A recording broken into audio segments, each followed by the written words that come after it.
So this is how you take off in an airplane. In my right hand is the throttle, so we push it completely forward once we are done with all pre-takeoff checks and we are aligned with the center line.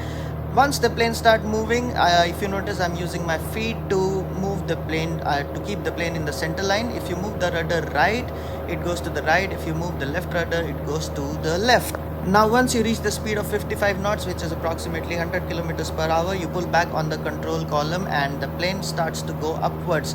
At this point, it is crucial that you maintain your airspeed, and once you have a positive rate, you can pull up the flaps and your takeoff is successful.